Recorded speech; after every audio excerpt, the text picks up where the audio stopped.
You're sitting in your living room, the glow of your screen the only light in the house. The clock ticks softly in the background. It's quiet, too quiet. Then, there's a sound. Faint at first, like a soft rustle just beyond the edge of your hearing. You freeze, telling yourself it's nothing. The wind, maybe. But deep inside, you feel it, that creeping sensation that you're not as alone as you think. The human mind craves reason, but there are moments when reason slips away, moments when you feel eyes on you in an empty room or hear footsteps in an empty hallway. We dismiss these experiences because the truth is too terrifying to confront. But tonight, we're not dismissing anything. Tonight, we're opening the door to the unexplained. These are 3 stories that defy explanation. Real accounts from real people. And as you listen, remember this: the scariest things aren't the ones you see, but the ones you can't. You think you know the world around you, your home, your town, the familiar places you visit every day. But sometimes, what lies beneath the surface is far more disturbing than you could ever imagine. Tonight, we're sharing 3 terrifying true stories that will challenge everything you believe to be real. From a small town that holds a horrifying secret, to an encounter deep in the woods that left a man forever changed, and finally, a suburban home where an unseen force made its presence known, you'll see that sometimes, the most unsettling stories aren't just imagined, they're lived. And if you think you've heard it all, wait until the final story, a tale so inexplicable, it will haunt your thoughts long after this video ends. Trust me, you won't want to miss it. Story 1, The Silent Town. It was supposed to be a simple road trip, a chance for Lauren, a 23-year-old college student, to clear her mind. But when a wrong turn led her down an unmarked road, she stumbled upon a place that seemed frozen in time. The town was pristine, almost unnaturally so. The streets were perfectly swept, the houses looked like they belonged in a postcard, and not a single blade of grass was out of place. But something was off. The windows were dark, and the air felt heavy. And then there was the feeling, the undeniable sensation that she was being watched. Lauren parked her car and stepped onto the sidewalk. The few people she saw moved like clockwork, walking in slow, measured steps, their faces emotionless. When she tried to speak to them, they would stop, stare at her with blank eyes, and then continue walking as if she hadn't said a word. As night began to fall, Lauren noticed the townsfolk retreating into their homes. Doors closed and locked, curtains drawn. She thought it was odd until she saw the trees at the edge of the town, each one marked with strange symbols carved deep into the bark. They looked like runes, ancient and foreboding, and they seemed to pulse faintly in the dim light. That night, Lauren couldn't sleep. The air outside was thick with an unnatural silence. But at midnight, the quiet broke. She heard chanting, low, rhythmic, and chilling. Peering out of her motel window, she saw them, the townsfolk, gathered in a circle under the full moon. They swayed as they chanted in a language she didn't recognize. Her breath caught in her throat as one by one, their heads turned toward her window, their eyes glowing a sickly yellow. Lauren didn't think, she just ran. She drove until the gas gauge was nearly empty, the image of those glowing eyes burned into her mind. When she finally stopped at a gas station miles away, she tried to explain what had happened to the attendant. But when she mentioned Stillwood, his face turned pale. That town burned down in 1957, he said. No one's lived there since. Lauren never spoke of Stillwood again. But to this day, she keeps the book hidden in her closet, unable to throw it away. And sometimes, Late at night, she swears she hears faint chanting coming from the forest behind her house. What would you do if you stumbled into a town that wasn't supposed to exist? Lauren escaped, but not everyone is so lucky. If this story left you with chills, the next one will take you deep into the heart of the woods, where the line between the living and the dead blurs. Story 2, The Forest of Whispers. It was supposed to be a fun weekend, just 4 friends camping in the woods, far from the city and its noise. They'd heard the rumors about Blackwood Forest, but rumors were just that, or so they thought. Local legends spoke of people entering the woods and never coming back. But for Tyler, Megan, Ian, and Rachel, it was just another adventure. The deeper they walked, the stranger the forest became. The birdsong disappeared, the wind stilled, and the only sound was the crunch of their boots on the dry leaves. It was as though the forest itself was holding its breath.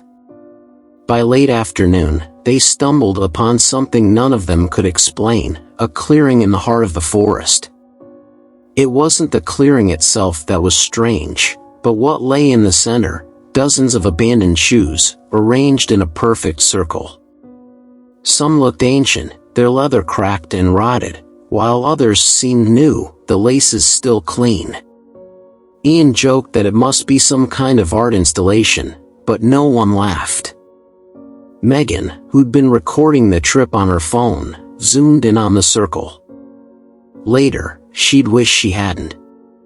They decided to camp just outside the clearing, too tired to hike back in the dark. But the forest seemed to come alive that night. As they sat around the fire, the whispers began, soft at first, then louder, clearer. They weren't random sounds. They were names. Their names. Rachel swore she saw movement just beyond the firelight, but when Ian shined his flashlight, there was nothing there. That's when Tyler noticed the scratches, deep, jagged claw marks gouged into the trees surrounding their camp. They hadn't been there before. In the dead of night, Megan woke to the sound of something heavy moving outside her tent. She held her breath, listening as it circled, the soft crunch of leaves unnervingly slow. Then came the zipper. Something was tugging at her tent zipper from the outside. By morning, Tyler was gone. They searched for hours, calling his name until their voices were hoarse. But all they found were more claw marks, deeper this time, in his backpack, shredded and covered in mud. Rachel, shaking, played back a video she had taken the night before, hoping for a clue. What they saw made their blood run cold. Standing in the background of the firelight, just beyond their circle, was a tall, shadowy figure. Its head was tilted, as though it was watching them. None of them had seen it at the time. They fled the forest, abandoning everything except what they could carry. The authorities conducted a search for Tyler but found no trace of him. Months passed, and the group tried to move on. But one night, Megan woke to find something chilling. At the foot of her bed was a pair of muddy hiking boots, boots she hadn't seen since that night in the forest. Tyler's boots. The forest took one of them, but its grasp didn't end there. What followed them home may never let go. If you think being lost in a forest is terrifying, wait until you hear what can haunt you in your own home.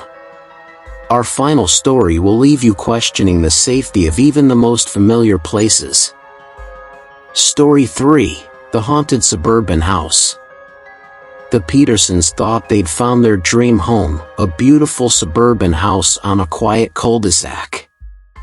It had a large yard for their kids, plenty of space, and an unbeatable price. But sometimes, things are too good to be true. From the moment they moved in, something felt off. At first, the oddities were easy to dismiss. Doors creaked despite being tightly shut. Items would go missing only to reappear in strange places. And at night, faint crying sounds echoed through the house, too distant to locate but too loud to ignore. The first real sign of trouble came from their youngest daughter, Emily, just 4 years old. One evening, she told her parents about a visitor in her room.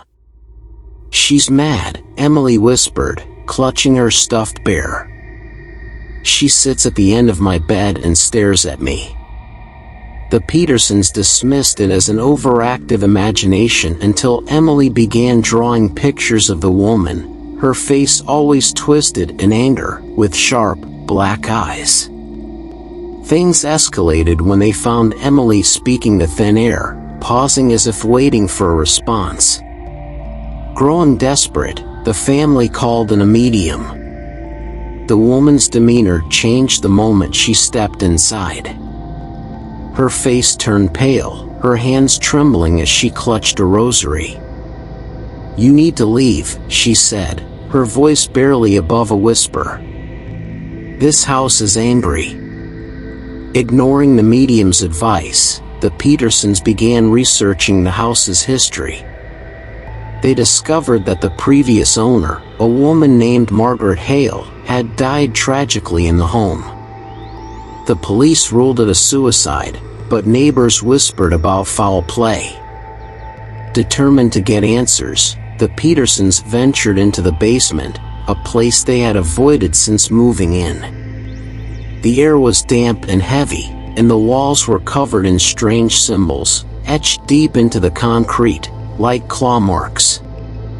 They didn't know what they meant, but the oppressive feeling was enough to send them back upstairs. The final straw came late one night. Lisa Peterson woke to the sound of soft footsteps in the hallway. She assumed it was one of the kids, but when she stepped out of her bedroom, she froze. At the end of the hallway stood a figure, tall and shadowy, with piercing black eyes that seemed to glow in the darkness. She flipped the switch, and the figure vanished. But as her eyes adjusted, she saw something worse, deep claw marks running down the hallway wall, as if something had dragged its nails along the plaster. The Petersons fled the house the next morning, leaving behind most of their belongings. But the horror didn't end there. A month after moving into their new home, Lisa woke to find something chilling at the foot of Emily's bed, a shadowy figure, watching her sleep. 3 stories, 3 encounters with the unknown. A silent town frozen in time, a forest that whispers your name, and a suburban home hiding a dark secret. The scariest part? These tales aren't just stories, they're real. What would you do if you found yourself face to face with the unknown? Let us know in the comments. And if these stories kept you on the edge of your seat, don't forget to like, subscribe, and turn on notifications. Until next time, sleep tight, if you can. Reality is often more frightening than fiction. These 3 true stories may seem like something ripped from the pages of a horror novel, but the unsettling truth is, the unknown is far closer than we think.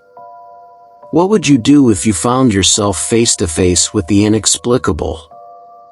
Would you run, or would you stay and confront it?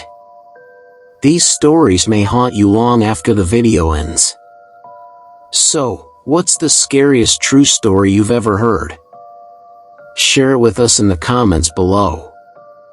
And if you enjoyed these terrifying tales, be sure to like, subscribe, and hit the bell icon, so you never miss a chance to uncover the truth behind the shadows. Until next time, stay safe, and keep the lights on.